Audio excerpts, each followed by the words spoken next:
శ్రావణమాసం హిందూ పంచాంగం ప్రకారం 5వ మరియు అత్యంత పవిత్రమైన నెల. ఈ సమయంలో ప్రముఖంగా కనిపించే శ్రావణ నక్షత్రం పేరు మీద ఈ నెల పేరు పెట్టబడింది మరియు ఇది ఆధ్యాత్మిక క్రియలు, ఉపవాసాలు మరియు పండుగలకు చాలా శుభప్రదంగా పరిగణించబడుతుంది. శ్రావణ అనే పదానికి వినుట అనే అర్థం. ఇది జ్ఞానం మరియు క్రమశిక్షణ యొక్క ప్రాముఖ్యతను నొక్కి చెబుతుంది. శ్రావణ మాసంలో ప్రతిరోజు దైవిక ప్రాధాన్యతను కలిగి ఉంది. మనం ఈ మాసాన్ని భక్తి శ్రద్ధలతో ఆచరించి మోక్షం కోసం కృషి చేద్దాం. శ్రావణ మాసంలో శివతత్వాల వల్ల విశ్వం శక్తివంతమవుతుంది. ఇది శివుడికి అంకితం చేసిన పూజల ద్వారా మనసు, ఇంద్రియాలు, శరీరం మరియు ఆత్మను శుద్ధి చేస్తుంది. విష్ణువు యోగనిద్రలోకి వెళ్లినప్పుడు శివుడు ఈ మొత్తం విశ్వాన్ని నియంత్రిస్తాడు. దీన్ని మనం జీవితంలో పోషణ మరియు సంరక్షణ తరువాత విధ్వంసం వస్తుందని అర్థం చేసుకోవచ్చు. పాతది నశించి కొత్తదానికి దారి ఇవ్వాలి. తద్వారా సృష్టి, పోషణ మరియు విధ్వంసం ఒక నిరంతర చక్రంగా కొనసాగుతాయి. శ్రావణ మాసం అనేక ప్రధాన దేవతలు మరియు పౌరాణిక సంఘటనలతో లోతైన సంబంధం కలిగి ఉంది. శ్రీ మహావిష్ణువు శ్రావణ నక్షత్రం శ్రీ మహావిష్ణువు జన్మ నక్షత్రం. అందువల్ల ఈ నెల ఆయన ఆరాధనకు చాలా ముఖ్యమైనది.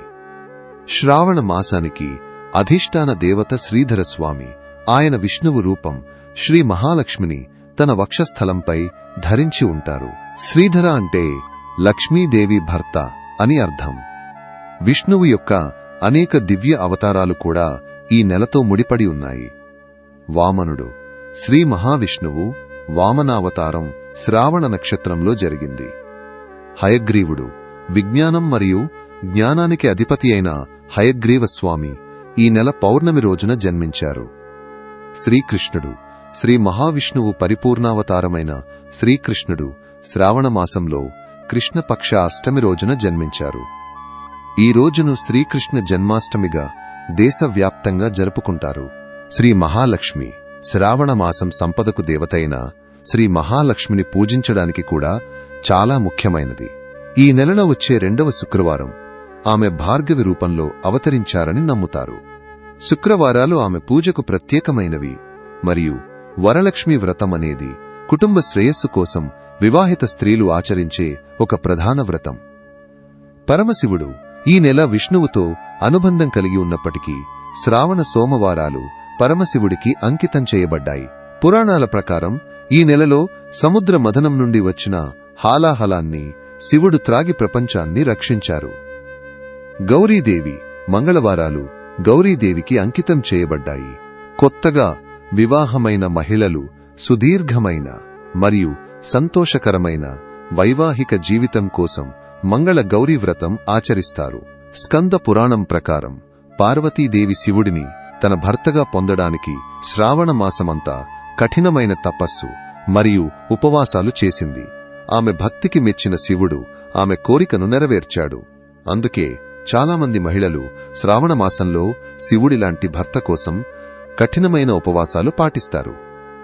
ఇతర దేవతలు ఈ నెలలో ఇతర దేవతలకు కూడా ప్రత్యేక రోజులు ఉన్నాయి. శుక్లపక్ష చవితి మరియు పంచమి రోజులు సర్పపూజ కోసం కేటాయించబడ్డాయి. వీటిని నాగ చతుర్థి మరియు నాగ పంచమిగా జరుపుకుంటారు. పంచమి రోజున శ్రీ మహావిష్ణువు వాహనమైన గరుడుణ్ణి కూడా పూజిస్తారు. దీనిని గరుడ పంచమి అని పిలుస్తారు. శ్రావణమాసం అనేక సాంస్కృతిక మరియు ఆధ్యాత్మిక ప్రాముఖ్యత కలిగిన పండుగలు మరియు వ్రతాలతో నిండి ఉంటుంది. శ్రావణ పౌర్ణమి ఈ రోజు అనేక పండుగలు మరియు సంఘటనలతో అత్యంత ప్రాముఖ్యత కలిగి ఉంది. ఉపాకర్మ ఇది వేద విద్యను ప్రారంభించే వైదిక కర్మ. ఇందులో బ్రాహ్మణులు జంధ్యం మార్చుకుంటారు. రక్షాబంధన్ అన్నదమ్ముల, అక్కా చెల్లెళ్ల మధ్య ప్రేమ బంధాన్ని జరుపుకునే పండుగ. శ్రీ హయగ్రీవ జయంతి హయగ్రీవ స్వామి జన్మదినం. శ్రీకృష్ణ జన్మాష్టమి కృష్ణ పక్ష అష్టమి రోజున శ్రీకృష్ణుడి జన్మదినాన్ని జరుపుకుంటారు. వరలక్ష్మి వ్రతం పౌర్ణమికి ముందు వచ్చే శుక్రవారం నాడు వివాహిత స్త్రీలు తమ కుటుంబ శ్రేయస్సు కోసం ఆచరించే ప్రధాన వ్రతం. నాగపంచమి సర్పాల పూజ కోసం ప్రత్యేకమైన పండుగ. దీని ద్వారా రక్షణ మరియు ఆశీస్సులు కోరతారు.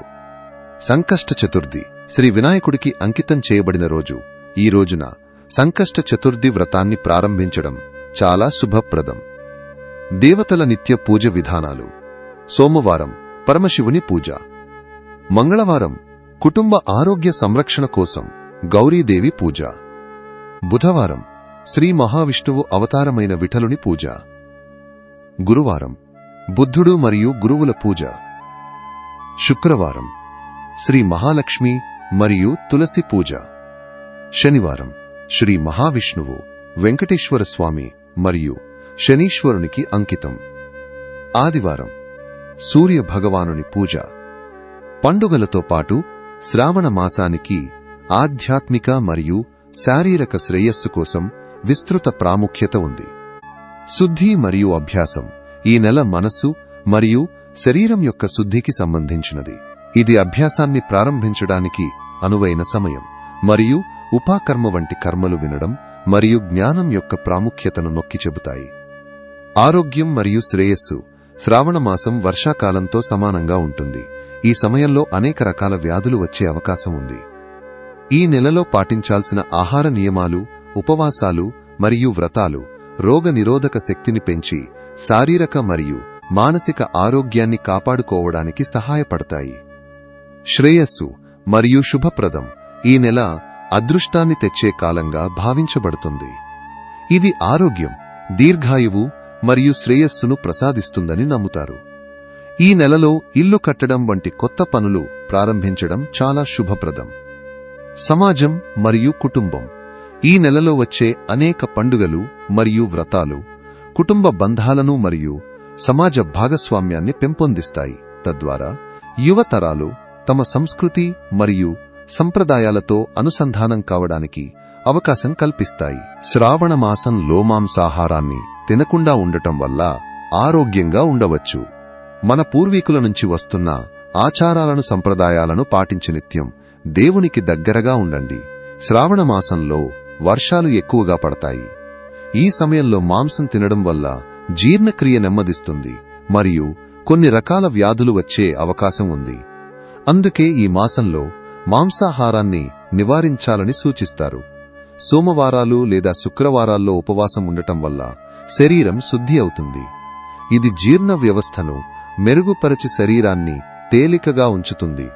ప్రతిరోజు దేవుణ్ణి పూజించడం, మంత్రాలు జపించడం వల్ల మనసు ప్రశాంతంగా ఉంటుంది. శారీరక మానసిక ఆరోగ్యం కూడా మెరుగుపడుతుంది.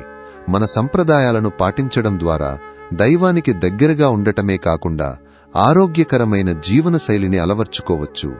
మీ ఆలోచనలు, సూచనలను కామెంట్లలో పంచుకోండి. మీ మద్దతు మాకు చాలా ముఖ్యం. దయచేసి లైక్ చేసి షేర్ చేసి మా ఛానల్కి సబ్స్క్రైబ్ చేసుకోండి.